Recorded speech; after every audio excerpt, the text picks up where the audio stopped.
In today's lens review, we're going to be looking at Canon's only RF 35mm prime lens currently available, the new Canon RF 35mm f1.8 Macro STM lens.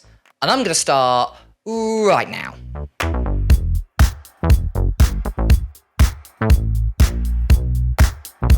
Announced back all the way in 2018, when this lens was launched, it was really overshadowed by the other lenses launched at the same time. It got launched along with the 28-70 f2 as well as the 85mm f1.2. So really this lens was massively overshadowed when it got originally announced, but I really do think it is worth a look, especially if you're interested in getting into the ecosystem, because this lens is by far one of the cheapest RF lenses out there. So let's kick this lens review off by firstly looking at the overall build quality and the design of the lens.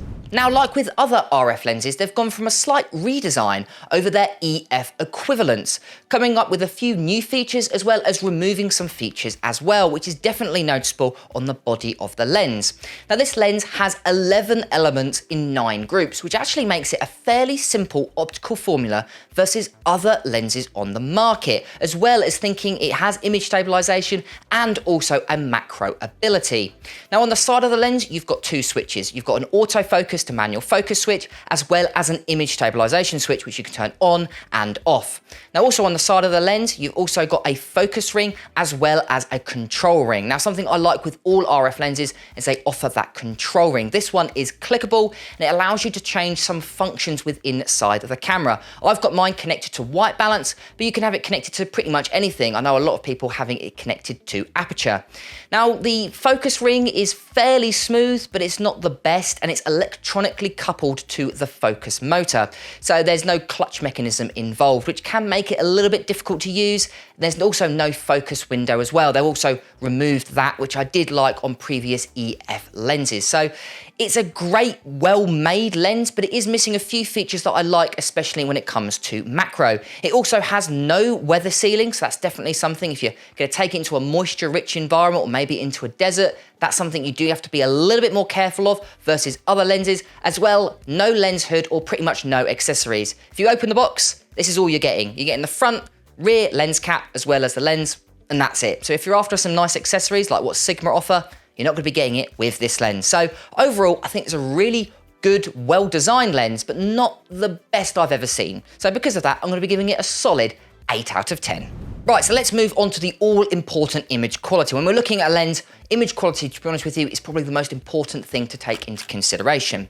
Now, firstly, I took this lens to a wedding, and I must say, I love a 35mm focal length. I think it's incredibly versatile for a wide range of photography, from weddings, events, landscapes, corporate. To be honest with you, if you're shooting photography, a 35mm is probably going to be handy in your camera bag. But is this one worth it? Let's find out by looking at the graph.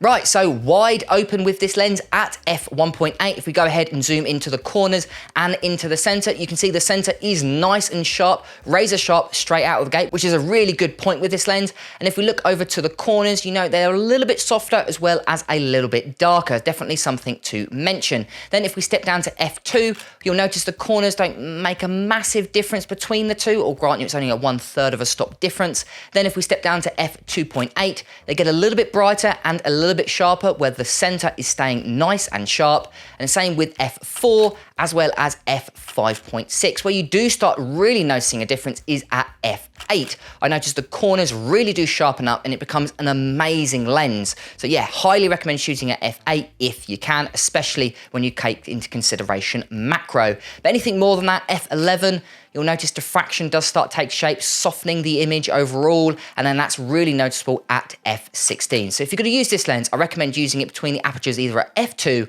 all the way to f8 to get the best results possible. Right, so let's quickly move on to distortion and vignetting. Wide open at f1.8, you can see there is a noticeable barrel distortion as well as quite heavy vignetting, especially in the corners. Now we can push that vignetting into the corners by stepping down to f2 or f2.8, but it is still noticeable. Realistically, the only way to remove that vignetting is going down to either f4 and completely remove it at f5.6 or f8. So yeah, this is not a great mark for a prime lens. Realistically, there shouldn't be much distortion and it also shouldn't be this bad vignetting. Now, as this is a macro lens, it has quite a good macro ability with a minimum focus distance of just 17 centimeters with a 0.5 magnification ratio, which is really impressive for a 35mm prime lens. And as you can see, you've got a good amount of sharpness at wide open at f1.8, and it's the same with f2, 2.8 and f4. There's also very little longitudinal chromatic aberration, which is really good to see from a macro lens. So as you can see, it didn't perform that bad in my tests. The only real negative was that distortion and vignetting. Vignetting was quite bad, wide open at f1.8, and the distortion wasn't great for a prime lens. So make sure to turn on profile corrections either in camera or in Lightroom Classic or Photoshop. That's something I highly recommend doing for this lens. It's not the best optically performing when it comes to that, but with that coupled with the macro ability as well as that 35mm, I think it's a very versatile lens, especially when it comes to image quality. So because of that, I'm going to be giving it a 7 out of 10. Right, so let's go and have a quick look at the overall size and weight of this lens to really see, does it take up much room in your camera bag if you're thinking of buying it? So the first thing to really mention is it's very difficult to compare it to anything because this is the only RF 35mm prime lens. So what we're going to do is we're going to compare it to some EF lenses with some slightly different apertures like the Sigma 35mm f1.4 as well as the Canon 35mm f1.4 Mark II. So firstly, this lens has a filter thread of 52mm, which is actually really small. So you're definitely going to need to think about, if you're thinking of using filters, the filters aren't going to cost you a lot, which is really nice to see. Now, if we have a look at the weights of all three lenses we're comparing it to, the RF 35mm f1.8 comes in at just 305 grams, a really lightweight lens. Now, if we compare it to the Sigma 35mm f1.4, that comes in at 665 grams, but do bear in mind, firstly, that's a metal construction lens, as well as it being an f1.4, where this lens is only an f1.8. The other lens we're comparing it to today is the EF 35mm f1.4 Mark II, and that comes in at 760 grams. But again, do bear in mind that does come with weather sealing, and also don't forget it's an f1.4 aperture lens. So overall, I actually really think this is a small and lightweight lens. And if we have a look at the size chart here, it is far smaller than the other lens we're comparing it to. So I think it's a really good mark. It's not going to take up a lot of room, and don't forget, it's a really good, well-made lens as well. So because of that, I'm going to be giving it a 9 out of 10. Right, so let's quickly move on to autofocus and image stabilization and what this lens is like for using it when it comes to video. Well, I actually think this is a very well-rounded lens when it comes to hybrid shooting, both photography and video.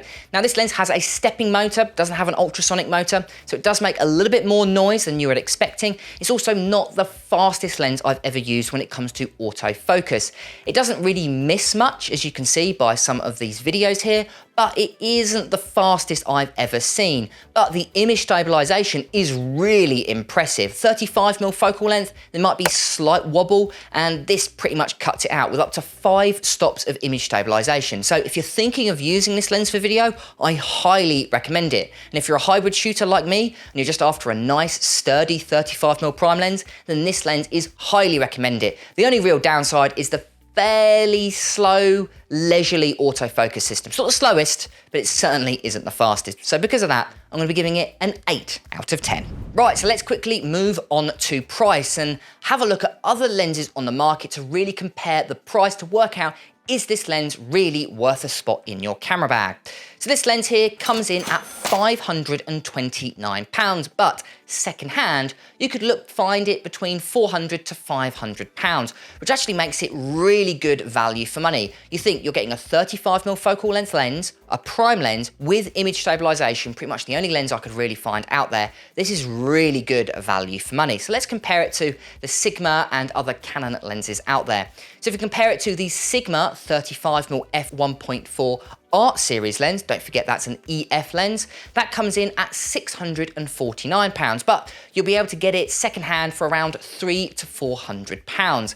Now, this is a great lens. I personally own it. The only downside to it, Firstly, it has no image stabilization, and if you want to use it on a mirrorless camera, you are going to have to buy an EF to RF adapter, which will add about £100 to the value, and also add a little bit to the size and weight as well, so definitely something to think about. As well as the EF Canon 35mm f1.4 Mark II lens, that comes in a whopping £2,199, but you'll be able to find it secondhand between £1,400 to £1,500. Now I like this lens, but it's far too expensive, and to be honest with you, the Sigma lens and this new Canon RF lens is going to be far better value for money. So yeah, I'm going to give it a really high score in this one because I think it is an amazing value for money lens. So because of that, I'm going to be giving it a 9 out of 10. Right, so let's quickly move on to the pros and cons of this lens to really work out, firstly, who is it designed for, as well as is it really worth a spot in your camera bag? Let's have a look at the pros first. First thing to mention, I think it's got great build quality, as well as all those customizations like the custom control ring and also having physical buttons on a lens. I love that, and it's something that's missing from the RF 50mm as well as the RF 16mm f2.8. I also think it's got great image quality when you compare it to other lenses of similar price point, as well as having that macro ability as well. Really handy in so many situations. It's also got a great size and weight. It's a really small lens, coming in at about 300 grams. It's not going to take up anywhere near as much room as the larger f1.4 lenses that we were comparing them to today. As well as it's also got great image stabilization, something I love from a prime lens. So if you're a video goer, you're wanting to get into video, this is a great lens for you for handheld shooting. I also think it's great value for money as well. All of that for around 500 to 600 quid and even cheaper secondhand. An amazing bargain, especially when you compare it to other more expensive RF lenses. So as you can see, loads of pros. So let's go and have a look at the cons of this lens. No weather sealing. It would annoy me because I'm sometimes shooting outside, and if I ever go on holiday, I'm usually going to a desert like I've recently visited Utah. It could be a problem with no weather sealing, but really it's personal preference. Also, the lack of accessories is something that's a little bit disappointing. Come on, Canon, like you're spending a decent amount of money, give us a lens hood and at least a lens pouch to keep it protected, but not having any of that just feels like it's missing something. It's also got noticeably bad vignetting and mild amount of barrel distortion, something that's definitely disappointing from a prime lens. Realistically, prime lenses shouldn't have any distortion at all, but it's something that you have to live with this lens. And lastly, it's got fairly soft corners. Not majorly soft, but something definitely noticeable versus the sharpness in the center. It's not majorly noticeable, but definitely something to think about. So as you can see, there's a decent amount of pros and a decent amount of cons. Overall, I'd say the pros far outweigh the cons. The soft corners are something you can easily work around, but having image stabilization, especially in a prime lens, is amazing. So let's move on to final thoughts. So what are my final thoughts, and would I recommend this lens? Well, the short answer is yes. I think it's an actually amazing lens. The value for money for what you get from this lens, I think is genuinely amazing, and that really did show in my scoring, with an overall score of 41 out of 50, which makes it a highly recommended lens. I'd also say it's great for starting out, because it's not that expensive and it offers features that other lenses don't, like image stabilization and that macro ability. I think it's great for video, it's great for all sorts really. It's a very versatile lens, and to me, I highly recommend it to anyone that's starting out or anyone that wants to maybe jump from photography into video. Image stabilization makes a massive difference to video, and the image stabilization in this lens is really good. The only real downside, to be honest with you, it's got nothing to do with this lens, is that there's no RF lens to compare it to. This is it. This is the only RF 35mm lens out there. So until Canon change that, we're pretty much stuck with this unless you want to use some of the older EF lenses like the Sigma one or that Canon one. But until that changes, this, to be honest, is fine for me if you're thinking about buying a mirrorless 35mm prime lens.